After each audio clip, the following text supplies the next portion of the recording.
Everyone, welcome back to my channel. Last video में हमने पदार्थ की ठोस अवस्था के बारे में जाना था। आज की वीडियो में हम पदार्थ की द्रव तथा गैस अवस्था के बारे में जानेंगे। चलिए शुरू करते हैं।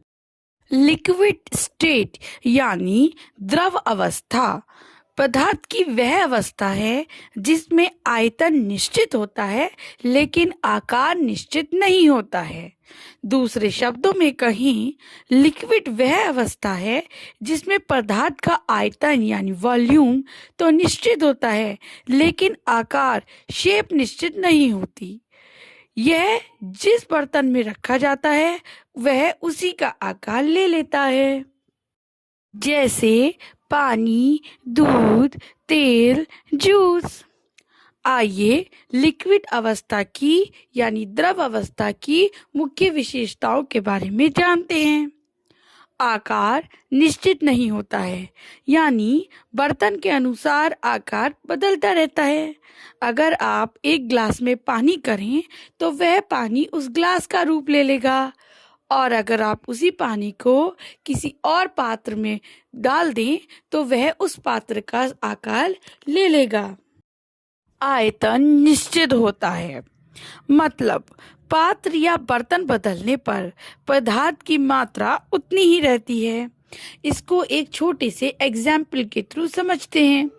अगर आप 1 लीटर पानी एक बोतल में भरते हैं, फिर उस बोतल का पानी किसी जग में पलट देते हैं, फिर उस जग का पानी आप किसी और पात्र में पलटते हैं, तो उस पानी की मात्रा पर कोई प्रभाव नहीं पड़ेगा। वह पानी बोतल में 1 लीटर था, वह जग में भी 1 लीटर रहेगा तथा वह अन्य पात्र में भी 1 लीटर रहेगा।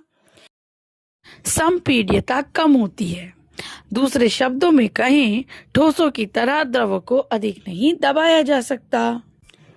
द्रव सामान्य तथा आसानी से बह सकते हैं। द्रव पदार्थों का घनत्व ठोस पदार्थों की अपेक्षा कम होता है।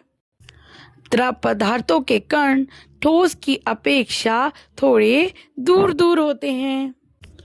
द्रव पदार्थों के कणों के बीच आकर्षण बल भी ठोस की अपेक्षा कम होता है। तो बच्चों, अब हमने द्रव अवस्था क्या होती है और द्रव अवस्था की क्या कैरेक्टरिस्टिक्स होती है यह हमने अच्छे से जान लिया है।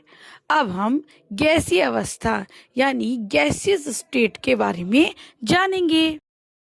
गैस अवस्था यानी गैसियस स्टेट, जिस अवस्था में पदार्थ के कणों के बीच दूरी बहुत अधिक होती है और वे स्वतंत्र रूप से गति करते हैं, उसे गैस अवस्था कहते हैं।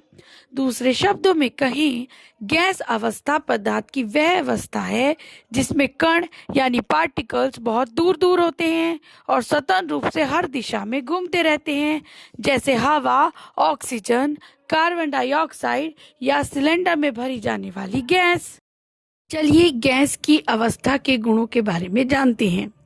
गैस में ना तो निश्चित आकार होता है और ना ही इसका आयतन निश्चित होता है, मतलब गैसें उस बर्तन का आकार या आयतन धारण कर लेती हैं जिसमें उन्हें रखा जाता है। गैसों का घनत्व बहुत कम होता है, यह बहुत हल्की होती हैं। गैसें आसानी से हर दिशा में बह सकती हैं। गैसों को दबाया जा सकता है क्योंकि गैसों के कणों के बीच की दूरी ठोस तथा द्रव अवस्था की तुलना में बहुत दूर दूर होती है। कणों के बीच रिक्त स्थान के कारण इनका संपीड़न करना संभव होता है। गैसीय अवस्था में स्थितिज ऊर्जा पूर्ण रूप से गतिज ऊर्जा में परिवर्तित हो जाती है। अतः गैसों के कणों की गतिज ऊर्जा पदार्थ की बाकी अवस्थाओं की तुलना में सबसे अधिक होती है। हमारे घरों में प्रयोग की जाने वाली एलपीजी गैस हो या हॉस्पिटल में ऑक्सीजन सिलेंडर हो या फिर सीएनजी गैस हो, इन सबको संपीड़ित करके कम आयतन वाले सिलेंडर में भरकर इजीली एक स्थान से दूसरे स्थान पर भेजा जाता है। तो बच्चों, हमने गैस अवस्था के भी कैरेक्टरिस्टिक्स को जान लिया है। अब हम ठोस, द्रव तथा गैसीय अवस्था में अंतर को भी जल्दी जल्दी समझ लेते हैं। सबसे पहले आकार के बेसिस पे ठोस का आकार निश्चित होता है, द्रव तथा गैस का आकार अनिश्चित होता है। ठोस दृढ़ होते हैं, द्रव तरल होते हैं और गैस संपीड्य होती है। आयतन के बेसिस पे देखें तो ठोस द्रव का आयतन निश्चित होता है और गैस का आयतन अनिश्चित होता है। तरलता की बात करें तो ठोस नहीं बहते हैं, द्रव ऊपर से नीचे की ओर बहते हैं और गैस हर दिशा में बह सकती है। अंतरा अणुक स्थान यानी कणों के बीच जो अंतर होता है उसकी बात करें तो ठोसों में यह अंतर बहुत कम होता है, द्रव में ठोस की अपेक्षा थोड़ा अधिक होता है और गैस में सबसे अधिक होता है।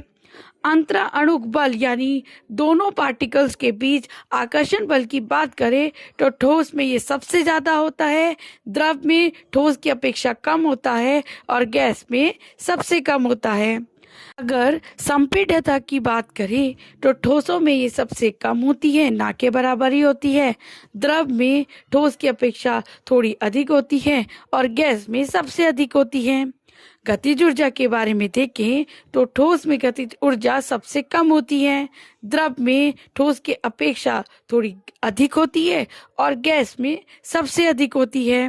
विसरण की बात करें तो ठोस में विसरण नहीं होता है, द्रव में बहुत धीमा होता है और गैस में सबसे फास्ट होता है। सो बच्चों, आज हमने द्रव अवस्था तथा गैस अवस्था को बहुत अच्छे से जान लिया है और ठोस, द्रव, गैस अवस्थाओं के बीच का अंतर भी अच्छे से समझ लिया है। आपको वीडियो कैसा लगा प्लीज कमेंट करके जरूर बताएं। मिलते हैं नेक्स्ट इंफॉर्मेटिव वीडियो में। Bye bye kids.